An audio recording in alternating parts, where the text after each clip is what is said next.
الحمدللہ رب العالمین الرحمن الرحیم مالک یوم الدین۔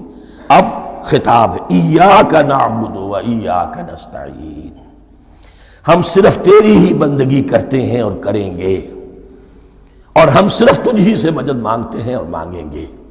یہ ترجمہ میں کیوں کر رہا ہوں کہ یہ فعل مضارع ہے۔ عربی زبان میں فعل مضارع حال اور مستقبل دونوں کو کور کرتا ہے۔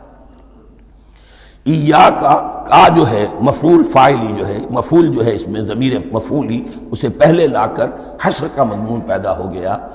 ہم تیری بندگی کرتے ہیں نہیں، ہم تیری ہی بندگی کرتے ہیں اور کریں گے۔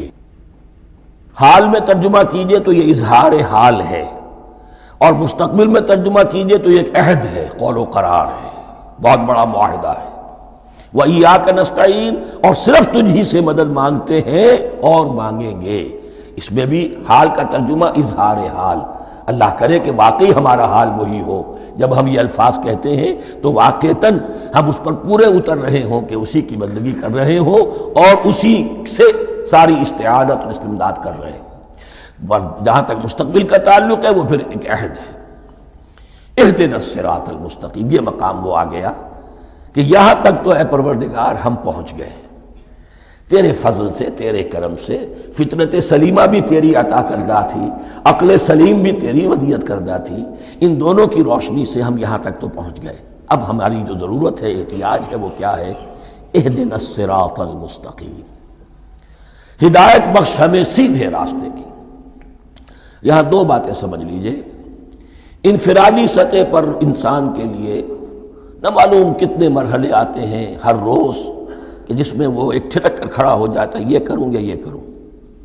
دو آلٹرنیٹو سامنے آ رہے ہیں، فیصلہ کرنا مشکل ہو رہا ہے، قدم قدم پر ہدایت کی ضرورت ہے۔ اور اجتماعی طور پر نوع انسانی تین بڑے بڑے تمدنی مسائل میں واقعہ یہ ہے کہ تسلیم کر لیا جانا چاہیے کہ عقل انسانی اس کو راستہ نہیں دکھا سکتی۔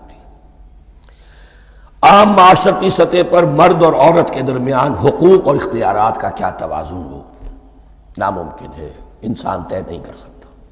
انسان یا مرد ہے یا عورت ہے۔ عورت سوچے گی اپنے لحاظ، اپنے جذبات کا، اپنے خیالات کا لحاظ رکھے گی، مرد کے جذبات و احساسات کا اس کا کوئی تصور ہی ممکن نہیں۔ مرد سوچے گا اسے اپنے احساسات معلوم ہے، لیکن یہ کہ عورت کے احساسات سے وہ نابلد ہے، ان کو محسوس کر ہی نہیں سکتا۔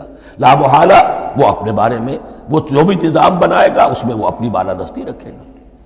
وہ تو ایک ہی ہستی ہو سکتی ہے کہ جو دونوں کی خالق ہے، مرد کی بھی عورت کی بھی، اور اس کو دونوں سے محبت ہے، دونوں کا خیر خواہ ہے، دونوں کا رب ہے، دونوں کو پروان چڑھانا چاہتا ہے۔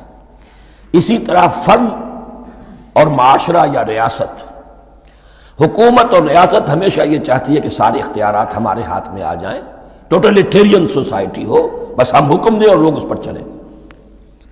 افراد یہ چاہتے نہیں، ہمیں آزادی ہونی چاہیے۔ اب آپ دیکھیے کہ دنیا میں کتنے جھگڑے چلتے ہیں اسی پر، فریڈم فریڈم فریڈم۔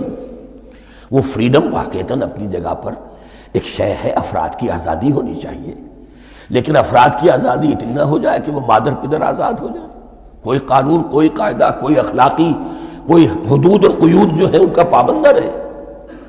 تو اب کہاں ہے وہ نقطہ اعتدال کہ جس میں انسان کی انفرادی آزادی، انفرادی اختیار اور ادھر اجتماعی مصلحتیں جو ہیں ان کو بیلنس کیا جا سکے؟ انسان طے نہیں کر سکتا، صرف اللہ ہی اس کے لیے نظام دے سکتا ہے۔ تیسرا مسئلہ ہے سرمایہ اور محنت، اس میں کیا توازن ہو؟ سرمایہ اور محنت دونوں مل کر کچھ بنا رہے ہیں، کچھ پروڈیوس کر رہے ہیں۔ اب اس میں نفع جو ہوا ہے اس میں سرمایہ کا کتنا حصہ ہونا چاہیے اور لیبر کا کتنا ہونا چاہیے، کون طے کر سکتا ہے؟ اس کے لیے بھی کہ ایسا نہ ہو کہ سرمایہ داری جو ہے آکاش بیل بن کر پورے معاشرے پر چھا جائے، اور غریب بیچارہ، مزدور بیچارہ، کاشتکار بیچارہ وہ گویا کہ چکی کے دو پارٹوں میں پس کر رہ جائے، اس کی کوئی حیثیت نہ رہ جائے۔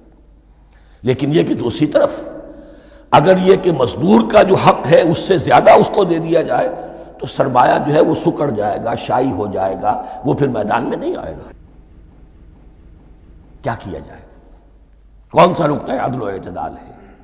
یہ تین مسائل ایسے ہیں، اہدنا الصراط المستقیم، تو یوں سمجھیے کہ ایک جو بنیادی ہدایت تھی، ایک اللہ کو پہچان لینا، یہ جان لینا کہ کل حسن و جمال اور تمام انعام و اکرام کا منبع اس کی ذات ہے، وہ رحمان ہے اور رحیم ہے، اور یہ جان لینا کہ مرنے کے بعد جی اٹھنا ہے، حساب کتاب ہے، فیصلہ ہوگا جزا و سزا کا، اور مختار مطلق اس دن کا اللہ ہے۔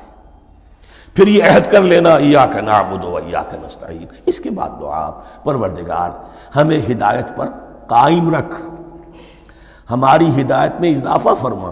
اس ہدایت کے لفظ کو سمجھ لیجئے، بنیادی ہدایت، تفصیلی ہدایت، قدم قدم پر ہدایت، ہدایت پر ہدایت، والذین اہتدوا زادہم ھدی، جو لوگ ہدایت کے راستے پر آتے ہیں اللہ ان کی ہدایت میں اضافہ کرتا ہے۔ تو یہ قدم قدم پر ہمیں ہدایت کی ضرورت ہے اور مرحلہ وار ضرورت ہے۔